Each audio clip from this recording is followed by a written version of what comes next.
Le monde s'emballe et devient fou. J'ai voulu, pour illustrer cette folie, utiliser comme support l'évolution de l'humanité et faire une anticipation sur son déclin. Anticipation qui malheureusement fait écho à notre actualité. Il ne restera plus de cette lente et constante évolution que les restes de cette folie humaine, que ces statues de pierre immobiles, ces sentinelles abandonnées au fond de la mer.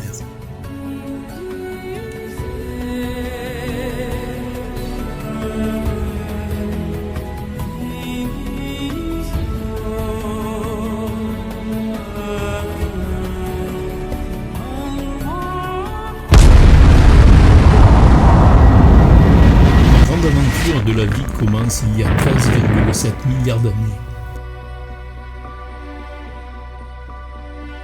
Notre bonne vieille Terre a vu le jour il y a 4,5 milliards d'années. Et il a fallu encore attendre 1 milliard d'années pour que la vie apparaisse. Dans les eaux gorgées d'oxygène, la vie s'organise, les bactéries primitives évoluent.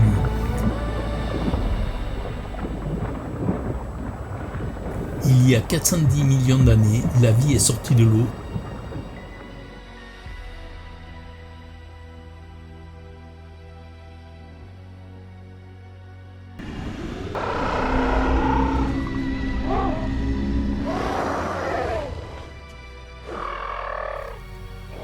Les créatures vivantes se développent.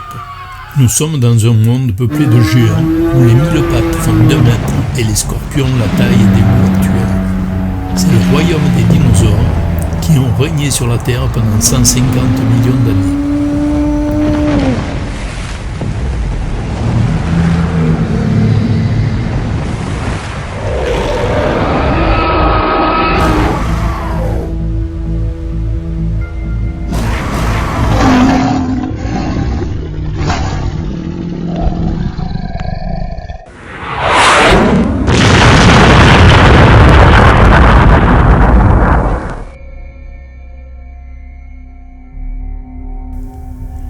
Nous sommes à l'est du Mexique, près de la péninsule du Yucatan il y a 66 millions d'années. Une météorite de plus de 10 km de diamètre s'écrase sur Terre. Tout un monde va disparaître, des milliers d'espèces périssent, les dinosaures ne s'en relèveront pas et les mammifères héritent de la Terre. Une histoire s'achève, une autre commence. Mais il manque quelque chose, nous. Pour que la race humaine apparaisse, quelque chose quelque part doit changer. Ce sera le mode de vie. Il fait de plus en plus chaud et sec. La luxuriante forêt fait place à une savane aride. Obligé de parcourir de longues distances en quête de nourriture, il se redresse et adopte la marche bipède. Le premier préhumain arrive et ça va changer la face du monde. Il y a 3,6 millions d'années, nous sommes à l'aube de l'humanité. C'est l'étape la plus importante de l'histoire de l'homme. L'histoire humaine, dans toute sa grandeur et sa complexité, commence maintenant. Ce qui jusqu'alors était le résultat de l'évolution et des hasards de l'univers devient ce que certains appellent croissance. Mais cette croissance a un prix. La pollution envahit le monde et modifie le climat.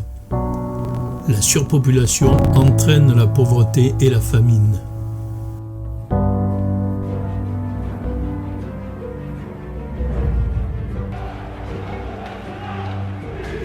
L'organisation du monde dépend de quelques hommes dont la folie peut déclencher l'apocalypse.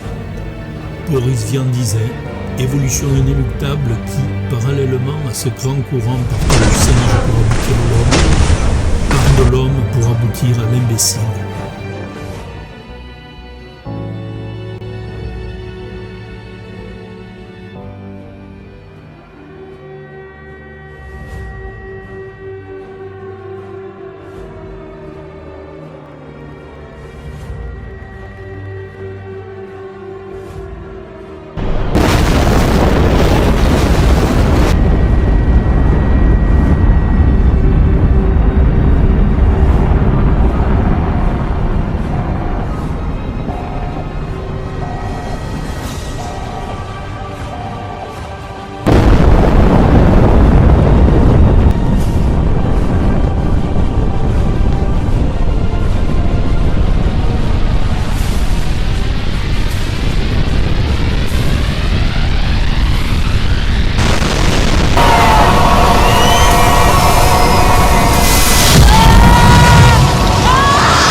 L'homme a disparu de la surface de la Terre.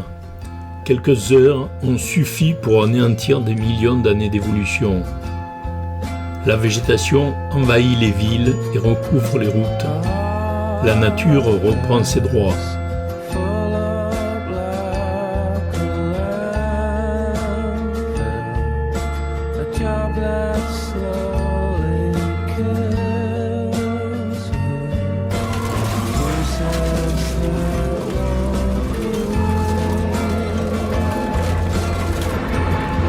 Les superstructures disparaissent les unes après les autres.